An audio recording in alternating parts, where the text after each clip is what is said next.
नमस्कार, मैं हूं अटल बिहारी शर्मा और आप देख रहे हैं आवाज़ जन जन की अपराध भ्रष्टाचार के खिलाफ आवाज़। आइए आपको सुनवाते हैं भूतपूर्व डीजीपी ब्रजलाल जी ने क्या कहा अलकायदा के आतंकवादियों को लेकर के समाजवादी पार्टी को।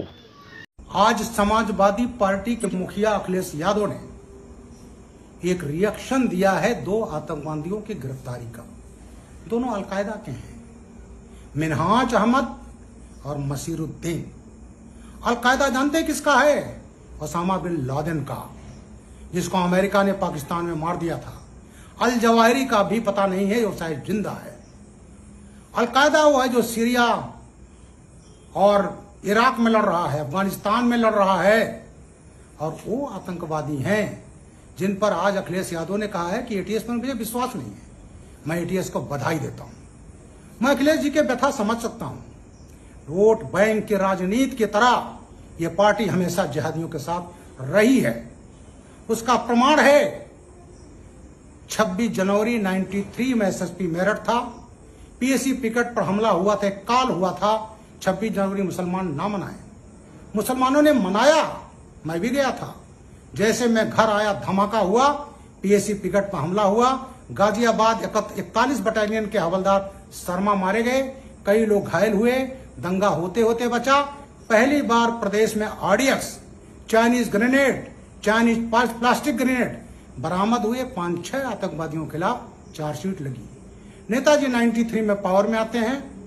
94 में इन्होंने अपनी तुष्टीकरण की निकृष्ट लेवल पर जा करके आतंकवादियों के केस वापस ले लिए थे।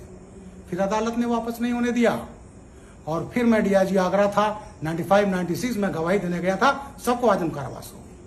अखिलेश जी 23 नवंबर 2007 को यूपी के लखनऊ, फैजाबाद, बनारस की कचहरियों में हमले हुए थे। 15 लोग मारे गए, जिसमें काफी वकील थे। और उस समय ये लश्कर तैयबा का जो संगठन था, उससे संबंधित था हुजी, उसके आतंकवादियों ने किया था। खालिद मुजाहिद जौनपुर मड़ियाहू और डॉक्टर तारिक कासमी आजमगढ़, ये गिरफ्तार हुए थे। आजम खां जैसे समाजवादी पार्टी सरकार आई, खुलेआम अखिलेश यादव और आजम खां देते रहे कि जो जेल में मुसलमान बंद हैं उनको हम वापस निकालेंगे। बात हिंदू मुसलमान की बात नहीं है। जो अपराध करता है वो अपराधी है, चाहे वो हिंदू हो चाहे मुसलमान हो। और उसी तहत इन्होंने आतंकवादियों के केसेस निकालना चाहे।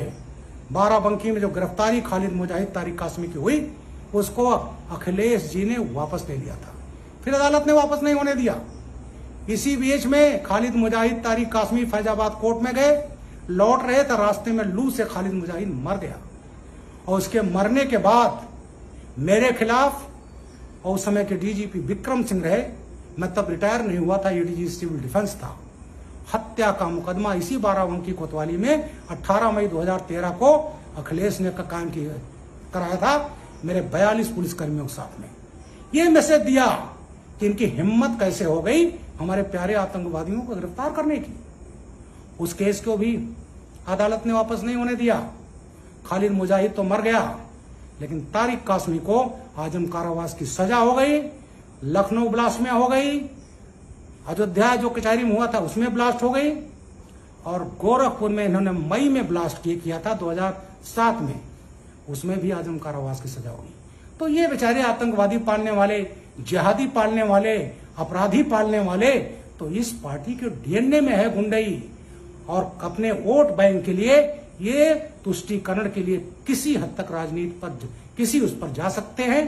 PFI, popular front of India, सभी जानते हैं। लखनऊ में जो सीए पर बवाल हुआ, दिल्ली में हुआ, मेरठ में हुआ, उन सब जगहों पर इन लोगों ने बवाल किए। पीएफआई उसके पीछे थी, उसका पॉलिटिकल संगठन था। वो 2012 में वो भी चुनाव लड़ रहा था, बैंड नहीं है, और अखिलेश जी के फेवर में बैठ गया था।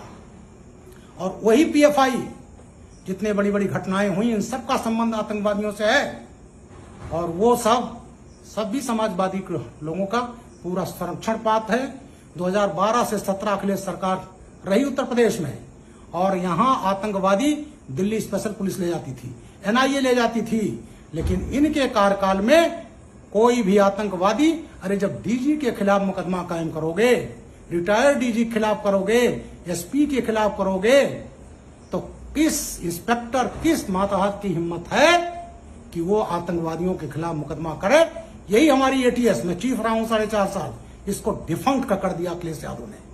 और आज जो है जब एक बहुत अच्छा काम हुआ है तो माननीय अखिलेश यादव जी कह रहे हैं अपनी वोट बैंक, अपने वोट को तुष्ट करने के लिए हमें विश्वास नहीं है।